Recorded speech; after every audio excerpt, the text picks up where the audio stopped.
Hey guys, it's Kat and I'm back today to do a Q&A. I haven't done one of these since back in July, so I'm sort of averaging one every 6 months, but I thought it would be a good time to film this because it's sort of the start of the new year, and I've been seeing a lot of people do things like what's happening for my channel in the new year and New Year's resolutions and da-da-da. So I thought instead of doing a video like that, I will put it out to you guys to see what you want to know about my channel and stuff and random stuff from me in the new year. So yeah, I put a question out on the community tab and I left it for a couple of days.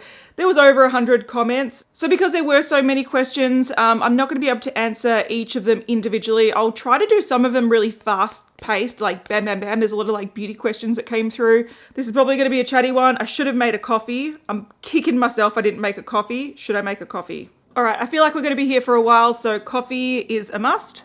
All right, so because there were so many questions, I've sort of grouped them into categories. So the first one is like life and YouTube and job and stuff. And then I've got beauty and then I've got random stuff. So I might actually do some timestamps in the description box for those categories if you want to jump around, because you might not care about my life. You might just care about what I think about makeup, and that's totally fine. Or you might want to know what my coffee order is, which will be in the randoms. So yeah, doing it that way. But first I really wanted to touch on the bushfires, because a lot of comments came through and questions about how I'm going in the bushfires, how my family is, sending a lot of love, and you know, it was really, really sweet to see. Now, I'm in Melbourne, which is the second biggest city in Australia, so luckily we're not near the bush. For people that don't know, the bush is sort of our equivalent of, it's like a forest, but it's generally quite dry, and it contains native trees that are quite dry, and they can burn really fast. Also, the problem with sort of our environment is because there's been a lot of bushfires, and that's what our environment's like, a lot of the plants actually sort of regenerate with fire. So fire is actually part of our environment, and the problem is that with global warming, or climate change, it's just becoming a lot worse. Like, things are becoming hotter and drier, and it just means that the bushfires are getting worse and worse. So this year has been particularly really, really bad. The fires are super widespread.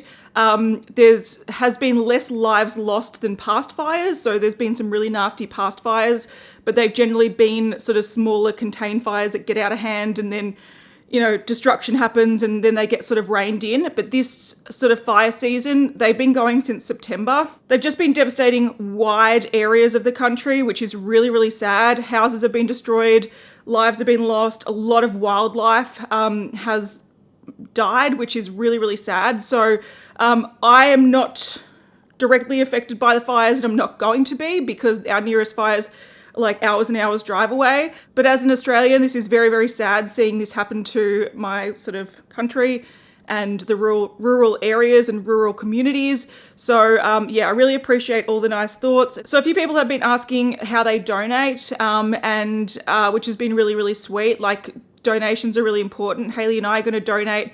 We're going to donate to the CFA and some wildlife places. So we're just sort of figuring out which ones. But it's sort of hard to figure out where to start because there are so many places you can donate. So I'll leave some suggestions in the description box, which I gave someone in the comments, the community tab, just a guide of sort of some main areas that you can donate if you want to. So all of Australia does really appreciate all of the international support. It's been really great. And yeah, where you want to donate, if you're interested in, you just have to sort of research what you want to donate for. So if it's like the firefighters, if it's sort of like the wildlife, it's up to you, and there's a lot of different options. One good one that's on Facebook is like Celeste Barber, which is she's a comedian. She's done a really big one that'll be distributed to a whole bunch of different places. So yeah, thank you for all the love and support and worrying about me and Haley and my family. We're all safe, but we do know a lot of people who have lost family homes or holiday homes. And it's just really, you know, sad to see. Whenever I see the photos of the animals, I'm like, it's really hard to see. So thank you for all the comments. I thought I'd just address that because I can't address them all individually, but yeah, I really appreciate it. All right, let's start with sort of life, YouTube, job, New Year's resolutions kind of stuff, where channels are going, blah, blah, blah. So I do have quite a few questions about, did I make New Year's resolutions? So that's from Julie. Terry asked if I have any resolutions or goals for 2020. Ash asked, what are your New Year's resolutions? Where are you and Hayley planning on taking your channel? What professional goals are we working towards? Any travel plans? Am I going to turn this arm into another sleeve? Steph asked 2020 goals. She also asked plans for future tattoos. So that is sort of like a funny one that two people asked, like, goals and tattoos, so I'll address the tattoos at the end. Not at the end, but at the end of this little part. So K Blue, what are your goals for the year? Also, how are Boogie and Durdles? Durdles is sleeping. Boogie is causing a ruckus in this room. I tried to coax him over here. I moved him here in his bed. He jumped up, cracked the shits, went on the balcony, and now he's playing probably with a straw. He loves to play with straws. So they're going well. So, okay, so Ya asked what's next for you and your channels. So, New Year's, goals, channels, tattoos. We're going to cover that first in one foul swoop. So this year is a bit of a funny year, and I think a lot of these questions, New Year's resolutions questions are pretty typical, but I feel like also, and I'll address this a bit in a sec, we did a video sort of reflecting on 4 years of beauty news, and we sort of talked about winding down a little bit this year and sort of turning it more into a part-time job / hobby rather than pumping out the content and making it like a really long, tiring full-time job. And we did that for a couple of reasons, partly because we were sort of not seeing the growth of the channel and the amount of work we're putting in. It wasn't worth it, if that makes sense. So when you're putting in like 70 hours work and you're only getting like part-time wages, you kind of have to reassess why you're doing it. So we do definitely want to keep beauty news going. So our goals for the channel was just to sort of pull it back to a level that is sort of manageable, that we enjoy, that we can maintain even if we've got other stuff going on outside of YouTube. So that was sort of the goal for beauty news. We don't really have any goals at all for growth. Our goals is to do beauty news every week, and then when there's other fun stuff to do, we will do those too. But that is our sort of main goal, which is, doesn't sound like a goal, but you'll understand why it's a goal in a second. So goal for my channel is to, again, try to maintain a level of consistency. And you might be going, Kat, you've been maintaining a level of consistency for years. And I have, like, I think this year I'm putting up, like at the start of the year, because there's a few sort of backlog videos, I've been putting up like 3 videos a week, but prior to that, I've been consistently doing 2 to 3 videos for years. So yeah, so it doesn't sound like it's hard to maintain. But this year for me is a bit of a change year. I've got a lot going on in my private life. So I feel like what's happening in my private life will make my channel and beauty news become quite difficult to do. And that's sort of been my focus over the last, I don't know how many months, is sort of preparing for that. So yeah, for me, I don't actually have any like New Year's resolutions except for adapt and deal with what's to come and try to maintain a level of work that I can do and I enjoy while going through this change. So you might be going, Kat, what the fuck are you talking about? But I don't know if you can tell, but I am having a baby. So you can see I've eaten too much over Christmas, guys. No, I'm actually having a baby. So yeah, Boogie is going to be a big brother. I'm actually having a baby in a few months' time. I am coming up to my 3rd trimester, so shit's getting real, which means that this year I'll have a newborn. I'll be working from home with a baby, and I'm going to try not to take too much time off YouTube because I really enjoy YouTube. So we have had to sort of, look, we were sort of getting over creating content for the sake of content on beauty news, but then when I fell pregnant, it was sort of like, well, we need to actually develop a schedule that we can maintain while having baby. So yeah, so pretty much that's what's going to happen. My year of 2020 is a big adjustment year. I'm not making any wild goals like, I want to lose this amount of weight, or I want to run a marathon, or I want to do this. I want to be like, I want to give birth to a healthy baby and try to maintain some like level of normalcy in my life, which we'll see how we go. So that's my New Year's sort of plans and goals, is baby. And along with that, I do want to get some more tattoos. I don't want to turn this into a sleeve, but I do want to get more tattoos. But again, I can't get tattoos while I'm pregnant or breastfeeding, so that is a couple of years away. So yeah, otherwise I probably would have got another tattoo by now, but I can't do it. And before I do move on to the next questions, I thought I'd just sort of explain like what's happening with baby and why I haven't sort of publicly announced it yet, because I am quite far into it, and usually people that like publicly announce it, they announce it a lot earlier than I have. And essentially the answer to it is that I just have been really enjoying keeping it sort of low key and private. I'm quite a private person, and I like telling people as I see them, and talking to friends rather than looking at forums on the internet and asking advice from my doctors and my midwives and stuff, instead of like getting bombarded with unsolicited advice and questions and blah. So I find that kind of really stressful. And I also am quite aware that like I'm quite cautious about the beauty community. Like I love the beauty community, but at the same time I know how catty and sort of mean they can be. But I also know that like parenting things are like way worse. And from people that I know that are like mummy bloggers and lifestyle bloggers and stuff, like they have a really rough time. Mummy shaming is a thing, and it's really horrible, and I just didn't want to put myself through that, and I also don't want to sort of put my family through that. So I've sort of kept this not private. Like I haven't tried to hide it, but I haven't also announced it, just for my sanity. And I can say though that everything is going well. Like there's 101 symptoms that your body starts changing and you have to adapt to it. It's really weird. But baby is very healthy. I know gender, I know dates, I know everything. I'm not going to disclose that information just yet because I do want to keep it quite private. And I really hope that you guys can respect the fact that I don't want personal questions. I'm not going to answer personal questions just yet. And also, I don't want to read unsolicited advice or like parenting or birthing or any stories that like may overwhelm me and be really counterproductive to the sort of advice and information I'm getting from my doctors. But everything is going fine. So I can tell you that baby's going well, mum's going well, cats are totally oblivious to what's happening.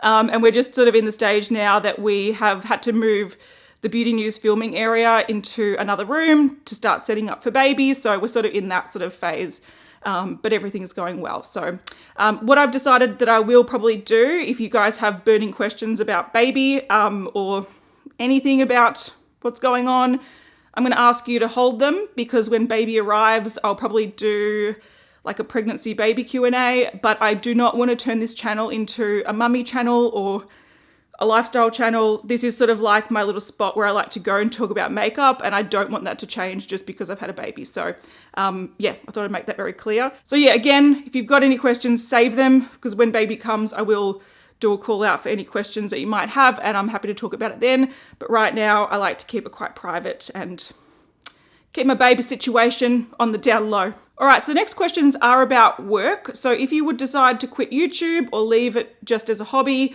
what would your next career be? There was also another one. How was the reception to the 4-year look back video on Beauty News, which is what I referred to before? Are you still planning on looking for outside work? Meg asked, what are you looking forward to most within YouTube and outside of it now that you've decided to not make YouTube a full-time career?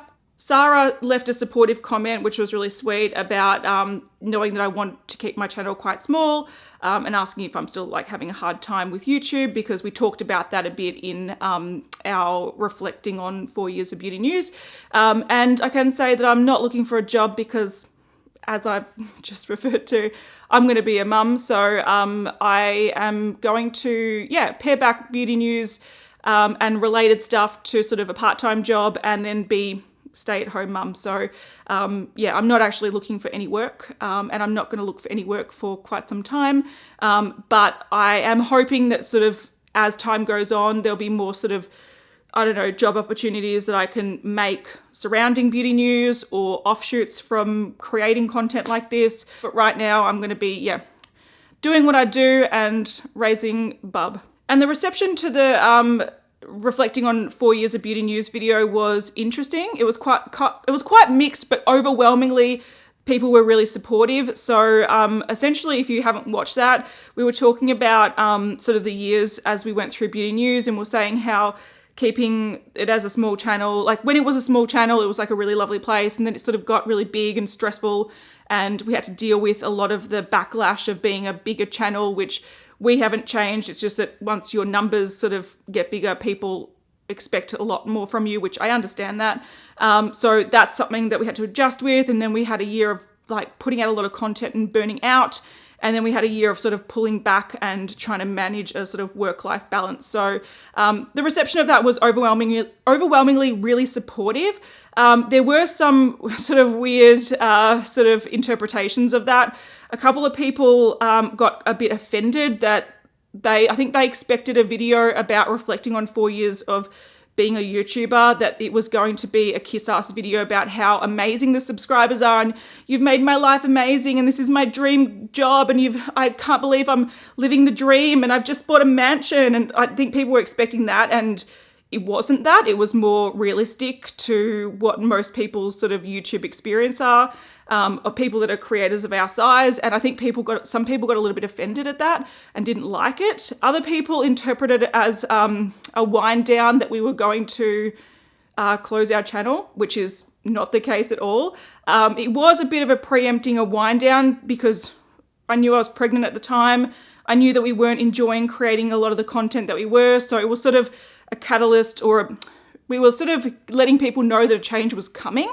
But it's not a change that we're getting rid of the channel. It's just a change that we can't do as much as we normally do. And baby is a big reason for it.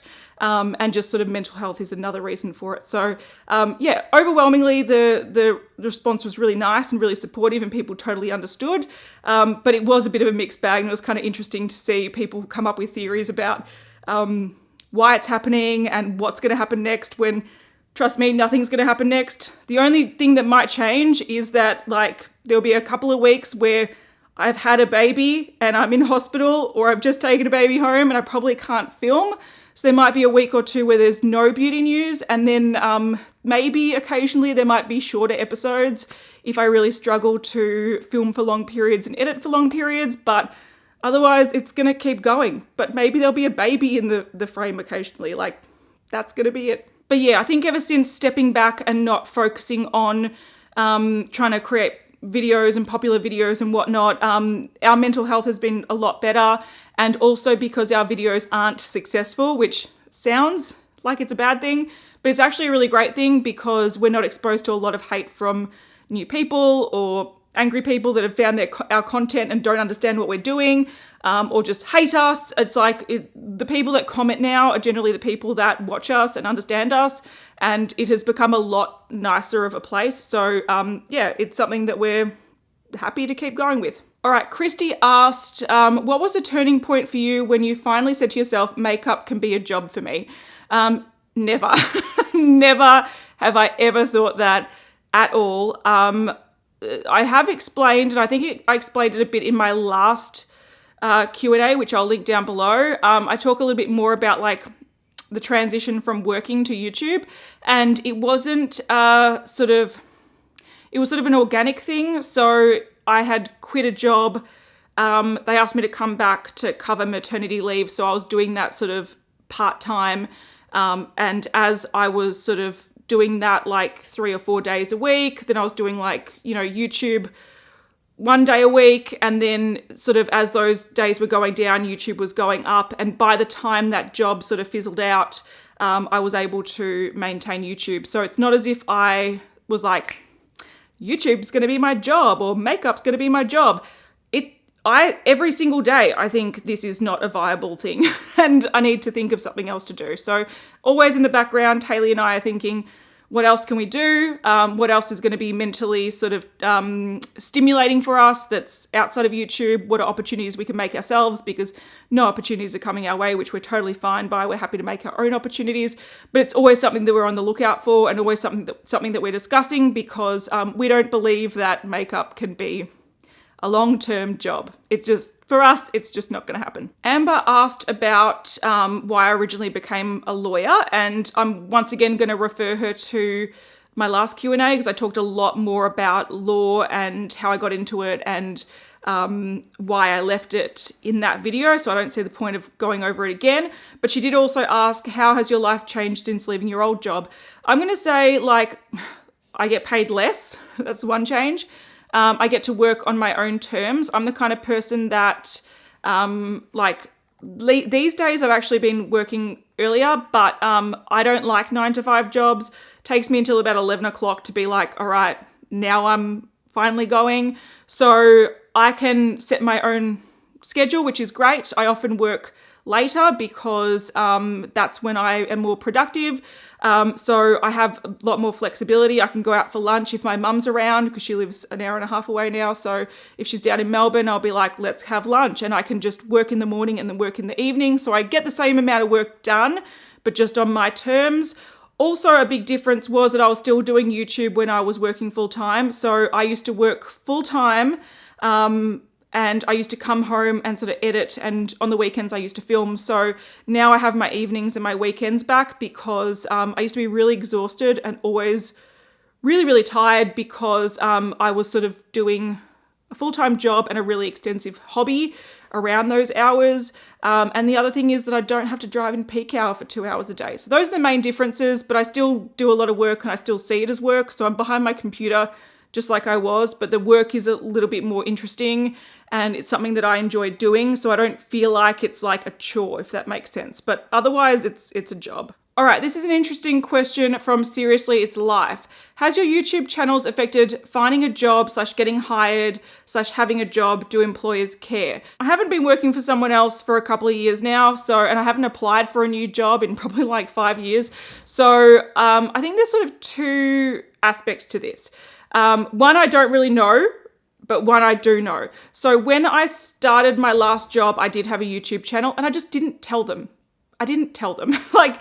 I didn't need to tell them. And eventually over time, they sort of found out by you talk to co-workers and co-workers will find out and then somehow it'll get back to people. But I never told them what my YouTube channel was and they weren't interested enough to give a shit. So I don't see the point of putting on your resume, I run a YouTube channel, because I think you put yourself out for a lot of, the more information you give to employers about Facebook and social media and Twitter and all this kind of stuff, the more they can actually sift through your crap and find reasons to not like you. So my advice would be just to not tell them if you are concerned about it.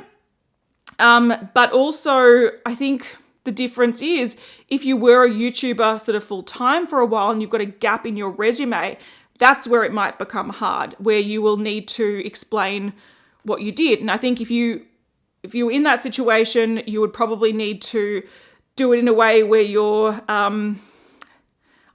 make it sound a lot better than just, I'm an influencer, because you need to start talking about you ran a channel and you ran your own business and you did this and you did that and you edited and you blah, and you need to put it make it sound a lot, not fancier than what it is because it's realistic, but you need to make it sound less pretentious and stupid than what it is for them to take it seriously. So I haven't had to experience what it's like to deal with bosses or future employers knowing that I've got a YouTube channel, because I either don't tell them or I haven't applied for a job since running a YouTube channel sort of full time. All right, we've got a question about Hayley and I. This one actually comes up fairly often, so I'm happy to talk about this. Do you ever have disagreements about videos? How do you constructively resolve them?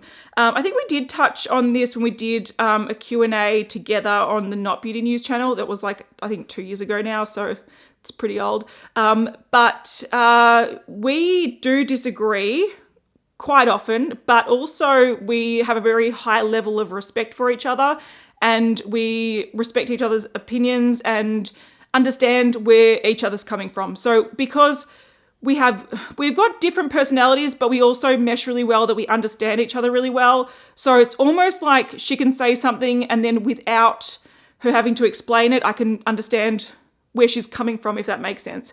So if we have a video idea or something and it happens quite regularly, I might say to Hayley, I've had this idea, what do you think about this? And she'd be like, oh, I don't know.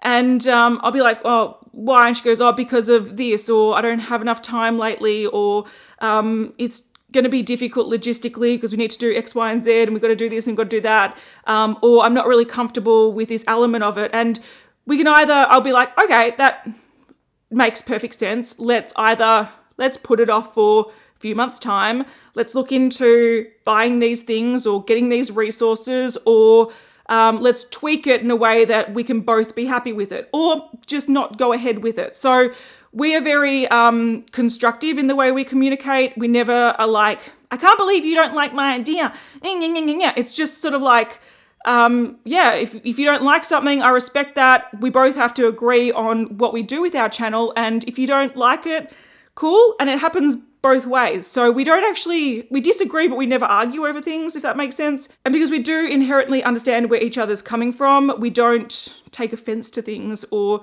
make it really personal. So we actually very rarely have arguments about anything. All right, interesting question. How does it feel to be more mature than the average YouTuber? That's a great question. And I would say that, look, it's a double-edged sword. It's good because I feel like a lot of expectations aren't put on me that they may be put on younger sort of YouTubers.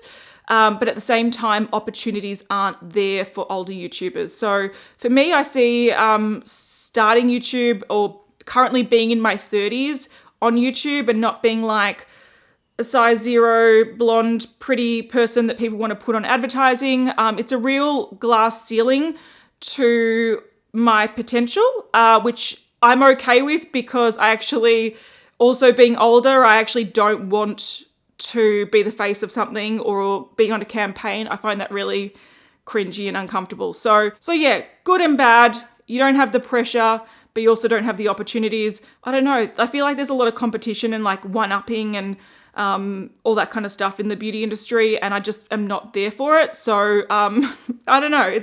It is different, and I definitely think that it will limit someone's channel and someone's potential and their potential for earnings, which is very sad.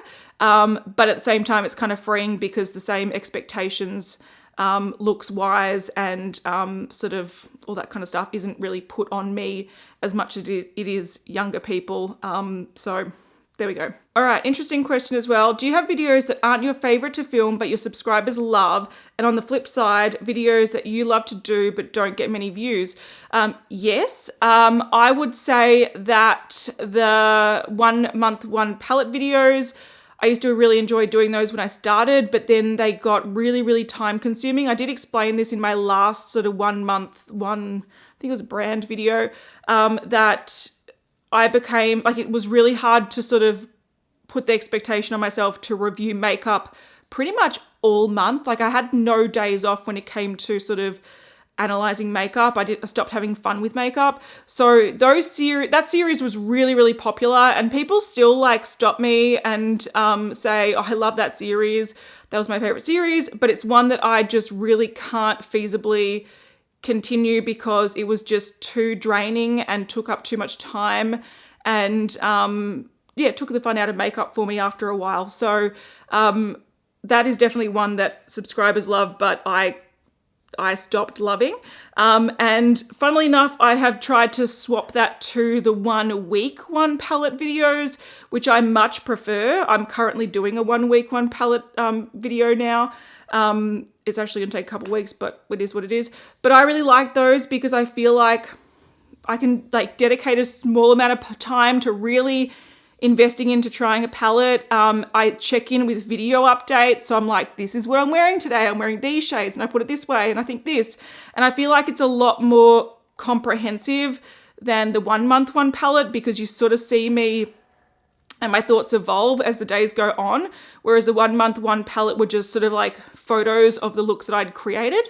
But those don't get nearly as much views as the 1 month, 1 palette ones do, which is a bit of a shame because I actually think they're better videos. So yeah, they're very similar, but yeah, subscribers like one and I don't like it so much. And I really like one and subscribers aren't really sort of warming to it yet. I'm also going to say randomly, just after readjusting myself, I think I'm going to have to, in the next few weeks or so, have to change my filming setup because sitting on the floor as a pregnant woman, it's not the most easy thing to do.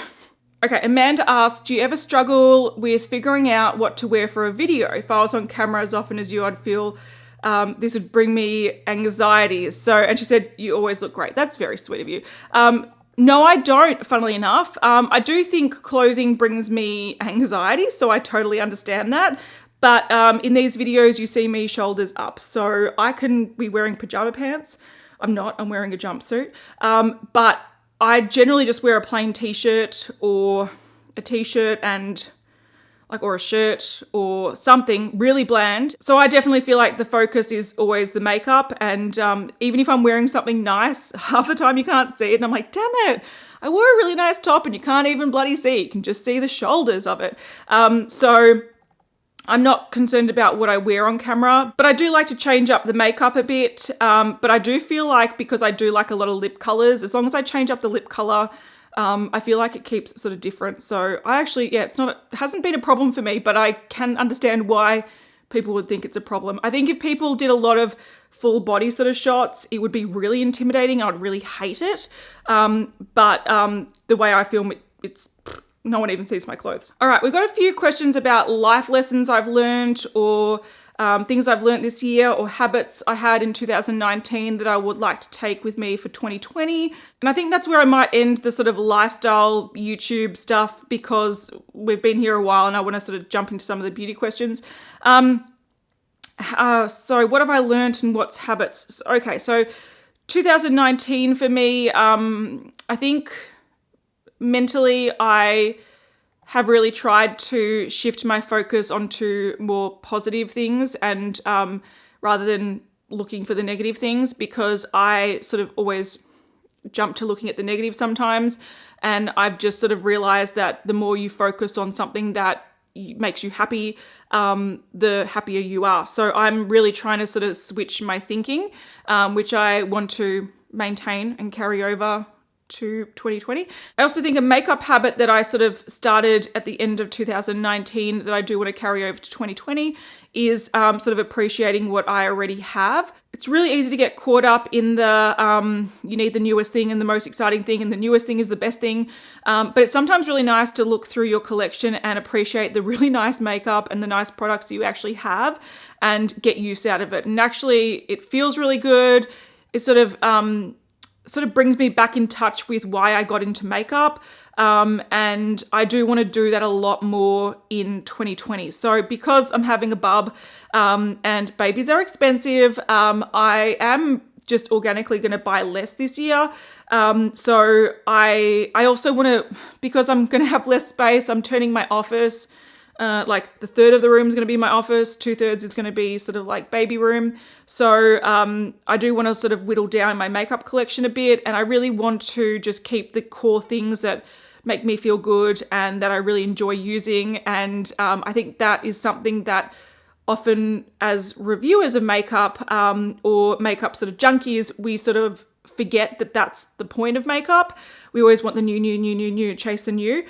So in 2020, I don't want to fall into the trap of chasing the new. I just want to continue appreciating what I have. And if there's anything new and exciting coming out, okay, I'm going to let myself buy it and try it. But I don't want to put pressure on myself to have to chase that to create content, because it does take the fun out of makeup, in my opinion. All right, Jacqueline asked, would you ever do a makeup collection / beauty room tour? She also asked, if you had to pick one lipstick to wear for the rest of your life, what would it be? Oh my God. You're making things hard, Jacqueline. So for the first part, I probably wouldn't do a makeup room tour. I'm not the kind of person that has a really nice setup, that things are nicely displayed and I've got beautiful bottles and I've got beautiful brushes. I'm not that kind of person. I have things put away in drawers, and then on my makeup desk, which is my computer desk as well, I often have like things out, and I'm a little bit messy, but controlled mess. And I don't have a beautiful room that it's always been a really functional room because I edit in there, I do my makeup in there, and previously we filmed all beauty news in there. So I stored all the cameras and the lights and the soft boxes and everything. So it was always just like a working room. We store mail in there and, PR that we need to go through, and We store boxes of makeup that we donate to women's shelters and all that kind of stuff. So it's like really messy, functional room. And now I'm turning it into office, makeup and baby room, and the filming room is in a different room. So it's not really a picturesque thing where I'm like, look at how great it is. I would probably just show and go, here's stuff in drawers, which it's not that exciting. It's really not that exciting. When it comes to the lipstick, I don't know. Look, because I'm such a mix between liking a good nude and a good red.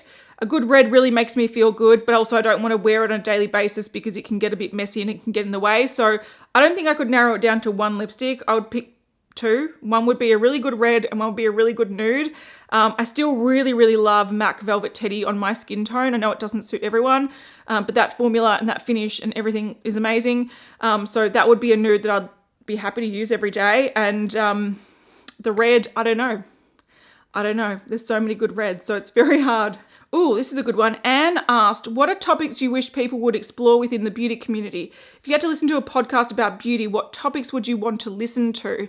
Now, I think that's really interesting. And I think one area of the beauty industry that we don't often see, but I'm really interested in, is sort of like the background, like the marketing, the manufacturing, the product development side. So I'd really love to hear more about that element of it. Because I'm sort of one of those people that like to learn. When I listen to podcasts, I like to learn about things. I like to learn how things work. I like to learn about industries. I like to learn about that kind of thing.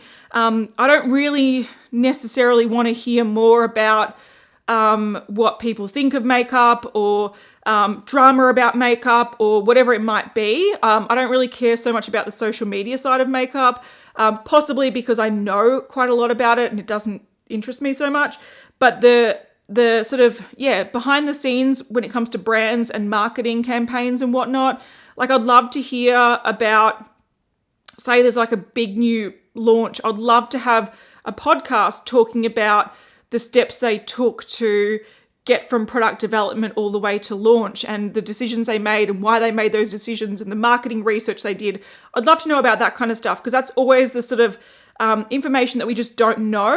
And often people presume about things like, oh, they don't care about people because they didn't release 50 Shades of whatever. But I'll love to actually see what market research and testing goes into it before they release a product. So that's the sort of areas I would love to hear podcasts about. All right, I've got some questions about trends, makeup trends of 2020. Now, I do want to mention that probably next week, I think it is, Hayley and I will be sitting down and talking about what we think some trend predictions of 2020 will be. So I'm not going to go through them just yet because there's going to be a whole video on that. Next question's an interesting one. I have been watching a lot of sort of people talk about like their spending habits and whatnot, reflecting on the last year. So this one's pretty interesting. So what is your spending limit on makeup? How much is too much for you? And what is the balance in your makeup collection, drugstore / high-end wise? So that's really interesting. I think that's something that I think more people should talk about. So for me, I always organically budget as I go. Also having a job where I don't have a dependable income and I don't have a consistent income, I need to be really wise with putting away money before I spend money. So for the past however many years, whether I had a job that pays me weekly, fortnightly, or like in this case, monthly, I will always put away bill money first. I'll put away a chunk of savings money, and then whatever I have left over is my sort of fun money. It's my going out for coffee, going out for brunch, going out for drinks. Can't drink right now. Clothing, makeup, whatever it happens to be. So generally that's not a large amount of money, but it's enough to sort of keep me entertained. And if I really want to buy something, I generally have the money to do it. And I know that comfortably I've put away everything I need to put away before I can buy an item. When it comes to big purchases, so like my most recent big purchase is my Natasha Denona Metropolis Palette. This was like 205 Australian dollars.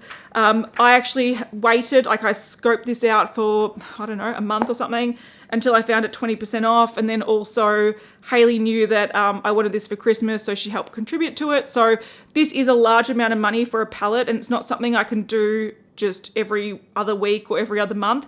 It's something that I plan for and I try to minimize the cost of. But once again, if I've got something in mind like that I'm planning for, I'll just make sure that I don't spend on smaller things so that following month I have more money to access. So yeah, I don't have a limit on what I spend on makeup, but I do budget month to month depending on how much money is coming in. But my main priority is bills and then savings, followed by treat yourself. Now, when it comes to the split between sort of drugstore and high end, I would say I have more drugstore than I have high end, but majority of my collection is sort of like mid-range makeup. So, you know, the NARS, the MAC, the sort of Too Faced sort of price range. Drugstore, I do like some basic sort of concealers and foundations and powders and eyeliners. Mascaras can be really good, but I don't have too many like high-end luxury products. So yeah, more mid-range, then drugstore, then luxury. But yeah, as I'm sort of whittling down my collection as I go, I'm trying to focus on quality over quantity. Quality doesn't always mean luxury by any means, but it often does mean spending a little bit more on a mascara that you're happy to use for X amount of months instead of having, you know, 7 mascaras in your drawer. You've got one that you really enjoy. So I'm okay with spending a little bit of money on products that I really value. Like I know some people that they're like, oh, I would never be able to justify buying a MAC lipstick, but then they buy a whole range of like L'Oreal lipsticks. And I'm like, but you just spent more on those than the one lipstick. So some people value quantity over quality, and I'm not that person. All right, what makeup product would you like to see invented?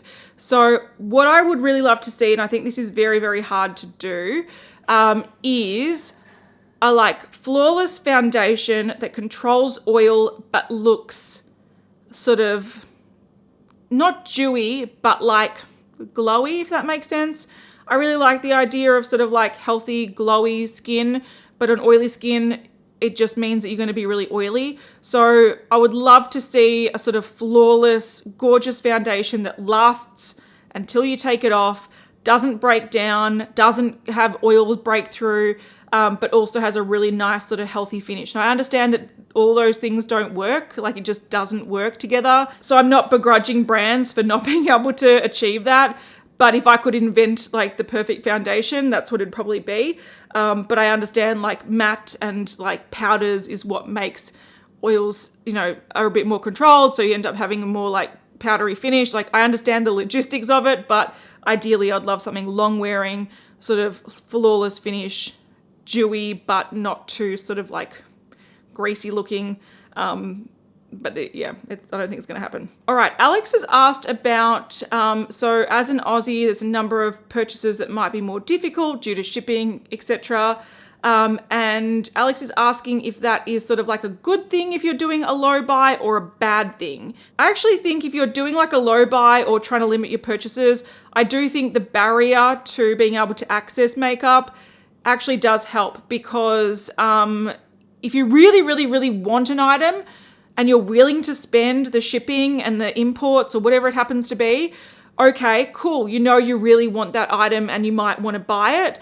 But I will look at an item and I'm like, okay, the palette's $25, but shipping's $25. I don't need it. So I do feel like if you're trying to not have that spontaneous buying, having that barrier to going, okay, this is going to be expensive to ship. It's going to take 3 weeks to arrive. It's going to do this. You don't get that immediate satisfaction from buy. Whereas if you go into the store, you often go, oh, I want that. I'll just get it. And that immediate sort of satisfaction is what makes it hard to curb your spending. So I do think having that barrier is generally a more beneficial thing if you're trying to curb your spending. There was a bunch of questions about what limited edition makeup did I miss out on, or what like discontinued thing do I want to come back. And I think the only thing that was sort of limited edition that I missed out on, I'm sort of kicking myself, but as the years go on, I'm not that disappointed. I really did want the Anastasia Beverly Hills Mario palette. And I remember seeing it online, it was in stock, and I'm like, no, I'll just wait. And then it just sold out, never came back. But over time you realize I don't really need it, so it's fine. The limited edition item that I think the brand is stupid for not re-releasing and making permanent is Berlin Girl Glow from Becca. It's one of the nicest, most unique highlighters that's really, really flattering and really wearable. Beautiful finish. I think it's the best Becca highlighter out there. And it did release, it did get restocked, it did come back a few times and sold out every single time. I don't know why they made Champagne Pop permanent but not Berlin Girl Glow. That one is gorgeous, and Becca's stupid for not re-releasing that. All right, this one actually might be, I'll try to keep this as minimal as possible, but I feel like it's a fairly big discussion. So Leslie asked, do you only use cruelty-free products? What are your feelings on being cruelty-free? And she says that she's been trying to transition to being a vegetarian for the past few months. So any advice I can offer would be helpful. I've also got another question about, is brand ethics important to me? So I'm going to talk about this. If I really wanted a popular video, I would be like, why I don't only buy cruelty-free, which I don't want to create that. I don't want that attention, but I am going to explain why I don't only buy cruelty-free. And I don't, this is once again, it's based on my research and my perception of things. So if you do only go cruelty-free, more power to you. Keep fighting the good fight, but I'm going to explain why I don't. And I hope it makes sense. I think we've got our big girl panties on. I feel like we can agree to disagree, similar to how I was saying with Hayley, we can respect each other's opinions. But with the vegetarian thing, I went vegetarian when I was 16. So the way I sort of did that was by being a stubborn 16-year-old. So I can't really give many tips. I just find that most of my life I've been, more than half my life I've been vegetarian. As time goes on, I have sort of chilled out a bit and I occasionally eat some fish. But that's very few and far between, and it's very select types of fish because I don't really like fish. So, I don't know if I got any good tips on that besides be a stubborn 16-year-old or channel your stubborn 16-year-old. That's what I did. All right, the cruelty-free thing. So even though I do, look, cruelty-free is funny because whenever I will mention something like Mac or whatever it might be on my channel, there's undoubtedly going to be a comment saying, it's a nice product, but too bad they kill bunnies, or I can't believe you support animals, support brands killing animals, and all this kind of stuff. We even had, it was a while ago, so I can't find the comment, but it was one that was saying that we don't deserve having pets, and that we probably abuse our pets because we don't use just cruelty-free products. So we're horrible people and probably mistreat our pets. So I think people that go cruelty-free, some of them can be so extreme and forceful that it actually ruins the reputation of being cruelty-free for other people.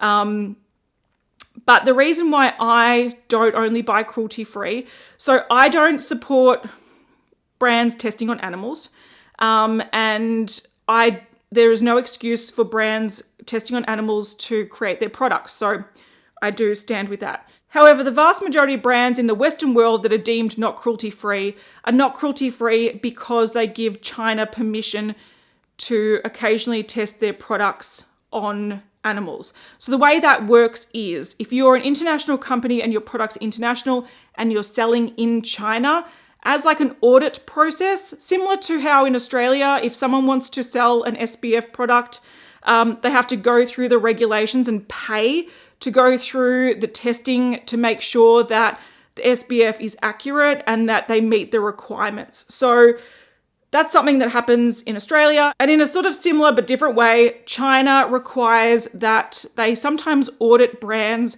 and they test their products on animals to make sure that they're safe for consumer use.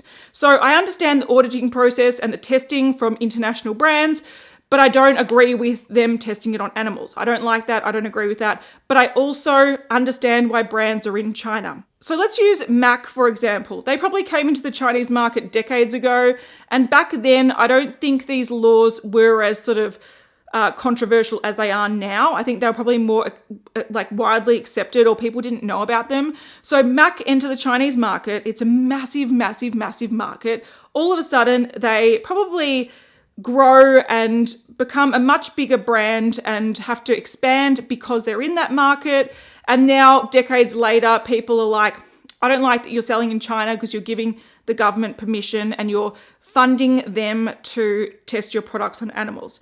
And so all of a sudden, Western people are pulling out and not buying Mac products anymore. So I understand why people are doing it. And I always say, like, vote with your money. If you don't like something, don't buy it.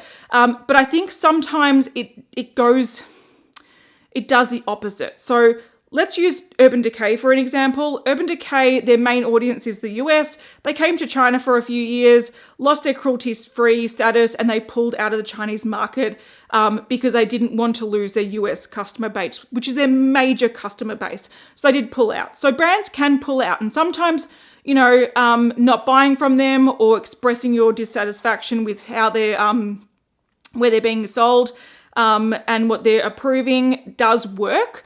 But in the case of some of these big brands like Estee Lauder, Mac, L'Oreal, etc., these brands are so ingrained in the Chinese market that by not buying their products in the Western market, you're actually pushing them further into Chinese market. So what I mean by that is if most of their profits are now coming from China because people aren't buying them elsewhere, so if you then expect them to pull out of China to have a cruelty-free status, you'll probably destroy their whole company. So I understand why they can't do it. And I understand that the brands themselves, they're not testing on animals. It's a requirement that the government is enforcing on them. So I am a little bit more, when I look at the whole situation, I'm like, they're stuck between a rock and a hard place. If they pull out of China, they might actually totally crumble as a brand because that's where most of their profits are probably coming from now. But also if they stay in China, they're going to get, people are going to be angry with them. They can't win in this situation. The only way these brands can win, and the issue in this situation that I can see, if you look at all the puzzle pieces, the one issue is the laws. So I support changing the laws and law reform because as soon as China bans animal testing, there's going to be no issue. So because I understand why brands went to China in the first place, and I understand why it might be really hard for them to pull out, I also understand that these brands don't test on animals. Macs never test on animals. Yes, they have to be subject sometimes to animal testing because of the Chinese laws, but again, the issue is the Chinese laws. So yeah, that's where I focus on the change and trying to promote change. Boycotting the brands that are stuck in a hard position, I actually don't feel comfortable doing because unless the brand actually did go, oh yeah, part of our manufacturing process and our testing process is we test on animals. Okay, yeah, I'm not going to buy from that brand. But Mac has never done that. So I sort of am a little bit more, the way I see the situation is a little bit different than what a lot of people see it as. And I also think that sometimes people that jump on the cruelty-free thing, they don't actually understand the logistics of what's happening in China. I often get people commenting something like, but that product's made in China, it can't be cruelty-free. Why does it say it's cruelty-free? And I'm like, well, products can be made in China and be cruelty-free. And they're like, how? And I'm like, well, internationally made products being sold in China has to allow for animal testing by the government if they choose to audit the products. But Chinese products made in China, sold externally, can be cruelty-free. Those laws don't apply. And products made in China, sold in China, aren't subject to those laws as well. So a lot of people don't actually understand the nuances and how it works. And again, I respect people's hustle and keep fighting the good fight. But from my perspective, I think it's more important to support law reform and also maybe give feedback to brands rather than completely boycotting them. Because once again, if you boycott them, you push them further into China. And how are they going to pull out of a country when that's mainly where their profits come from? So yeah, I see the situation being a little bit different, but I do support people's rights to only use cruelty-free. But yeah, that's sort of where I come from. And when it comes to factoring in brand ethics, when it comes to me purchasing products, if I knew a brand like I don't know, some of them, they funded ISIS. I wouldn't buy from them. I don't like buying from Kat Von D because I don't agree with her anti-vaxxing stance, and I will vaccinate my child, just letting you know. So, you know, when it comes to, if brands are doing things that I don't support, I'm less inclined to buy from that brand, of course. But when it comes to brands that will be like, oh, we're donating a portion of our proceeds because of this, I often see that as being more marketing and more of a way to get in the good books of consumers.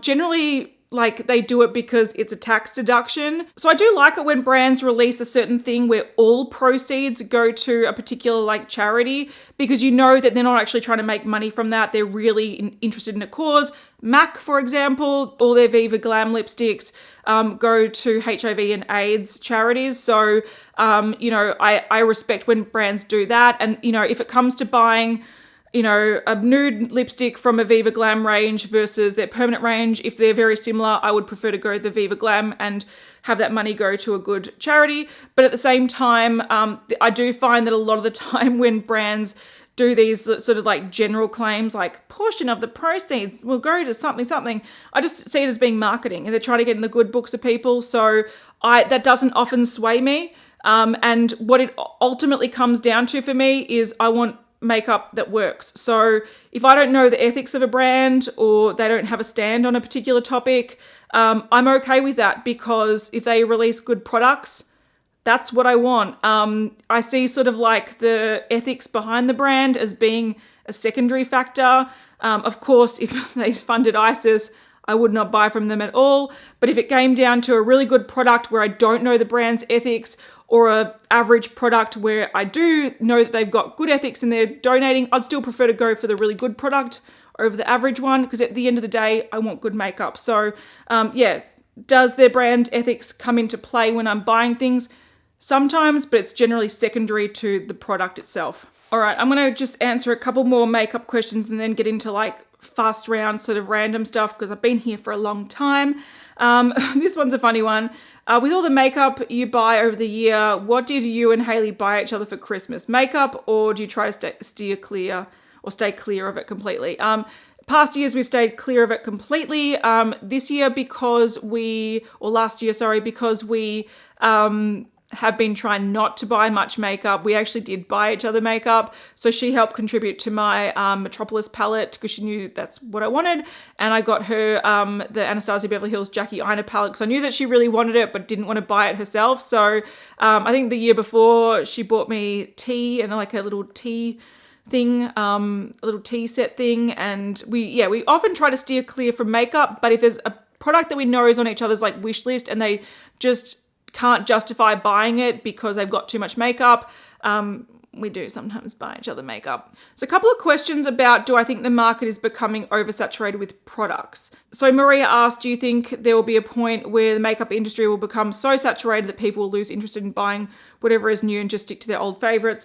Yeah, I do definitely think that is happening, but I think that is a journey that people go on individually. So I do think that the makeup industry is becoming oversaturated because more and more people are buying makeup. Because of social media, because of Instagram, because of YouTube, makeup is becoming more of a thing that is on people's radar. And so the more people buy things, the more brands deliver things. So it's just sort of like an organic cycle that's sort of happened.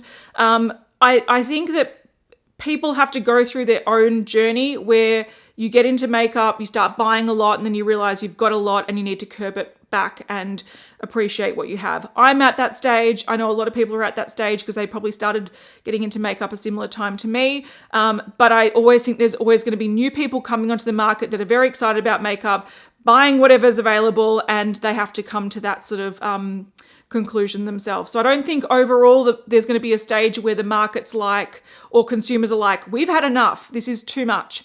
I don't think that's going to be ever going to happen as a collective group of consumers. I think each person is going to hit that point at their own stage. And I just think the makeup industry is going to get bigger and bigger with social media. People use a lot more makeup because so many photos are being taken now. Like, everyone's got a camera in their hand. So people use more makeup and also they see more makeup. So it's easier to learn how to use it and get sort of inspired or influenced by it. So it's not going to stop anytime soon. All right, I'm going to get onto some random stuff. So Mishi J, hard-hitting questions. I love it. So she said, I've asked Hayley this hard-hitting question and I was surprised at her answer, and now it's my turn. And I did watch Hayley's Q&A. I don't remember her answer to this, but I know what it is because I go to McDonald's with her often. So the question is, what's your go-to at McDonald's? Okay, because I am predominantly vegetarian, sometimes little bit pescatarian, there's not much I can eat at McDonald's. So my most ordered thing is a frozen Coke. So we have large $1 frozen Cokes.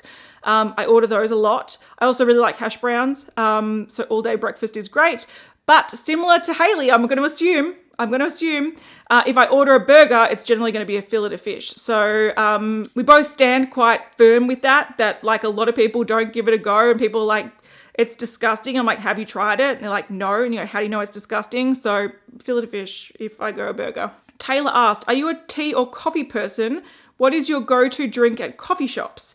Any tips for not getting lipstick on your cup? No, none of those. No tips, just reapply. Just reapply. I am a tea and coffee person. I'm predominantly coffee person. I will probably have coffee in the morning and then maybe switch to a tea in the afternoon. Since I've been preggers, especially in the first trimester, you can't have much caffeine. You have to limit your caffeine intake. So, and also in the first trimester, I wasn't actually really enjoying coffee as much as I usually do. So first trimester, I mainly only drank tea.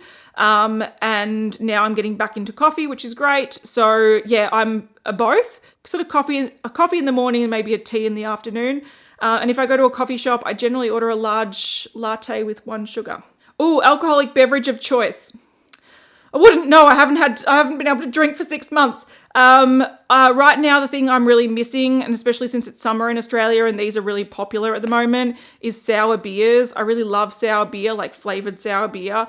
And I'm actually thinking of, because they usually come out in summer, so I'm actually thinking of going and buying a bunch of varieties of sour beer, storing them in the wardrobe, and then after bub comes and I've done like a bunch of breastfeeding and whatever, and I can actually start having a drink with friends, I'm going to pull out the sour beer because I really want some. All right, favorite game of 2019 and game you're most looking forward to playing in 2020. I don't actually, like, my partner keeps on top of a lot of the game releases. I don't really. And then I sort of just look at what games are getting really good reviews. But the game I loved last year, and I think it came out the end of 2018, but I only really got into it last year, was Red Dead Redemption 2. God, I love that game. I'm actually thinking of replaying it because I love it so much. We've got some travel questions. So what's your dream destination? Dream vacation? Autumn is asking, what's been the most difficult thing when traveling? Getting used to different foods, time zones, leaving your cats, etc. I would say hardest thing about traveling for me is organizing people to look after my cats. That is a big deterrence for traveling. We can't just pack our bags and leave because we do have 2 cats that we don't want to put in a shelter or a cat housing thing. We do need to have people come and sort of house sit and look after the cats. And that is a big deterrent. Hardest thing for me when traveling is being veggie. A lot of cultures just don't offer much vegetarian options. So that can be really difficult. I remember probably like 8 years ago now, I went to China for a month. That was hard. I pretty much just ate carbs the whole time, which was not good. But that can be, I think that's definitely the hardest thing about traveling. And also sort of just like, getting someone to look after the cats and making time. My partner is a bit of a workaholic. He's also a contractor. So when he takes time off, he doesn't get paid. So he's really reluctant to take time off. So all those things makes traveling quite hard for us. And dream travel destination, anywhere. I'd love to go to Europe. I'd love to go to the Maldives. I'd love to go anywhere, really. Anywhere. Ooh, Sherry asks, what's one Aussie treat, snack, comfort food you wish the rest of the world should experience? I'm actually going to go out on a limb and say Vegemite the correct way, because whenever I see people try Vegemite on toast, they fuck it up and then they get really offended that it tastes gross. And I'm like, you're not even using it correctly. Until you get an Australian to make you toast with Vegemite, you can't judge Vegemite at all. And Vegemite is bloody amazing. So I would say that that's one thing that I wish the rest of the world would experience correctly. Otherwise, I really like twisties and cheesels. So there we go. All right, that's my exceptionally long Q&A, what's been going on in my life the last 6 months. Funnily enough, when I did my last Q&A, I just looked back at it yesterday, someone asked me if I was interested in getting married and having kids, and the answer to that was no to marriage, but if kids happen, kids happen. I swear to God, I think 2 weeks after I published that video, I found out I was pregnant. So, so it's quite funny. So that's what's been happening the last 6 months for me. Yeah. Thank you for all the questions, guys. If you do have burning baby questions or anything like that, please do save them for when Bub comes. I will introduce you to Bub. I'm not going to make this a baby channel again, but I will answer questions. Right now, I feel like too many questions about Bub. I feel like it's a little bit, a little bit like invasive to my privacy. But I think after the fact that everything's done, I'm happy to look back and discuss things openly with you. But right now, I'm sort of like still trying to maintain my privacy and my nice little bubble where I don't have too much stress going on or too much unsolicited advice coming at me. So yeah, please hold them. And I really appreciate people respecting my choice not to hear unsolicited advice or like parenting or birthing stories right now, because I don't want to hear them. I don't want to hear them. Everything's going well. Doctors are happy. Midwife's happy. All tests are done. Baby's passed with flying colours. So we're doing really well. So thank you very much again for all the questions. And I look forward to seeing you guys in the next one. Bye.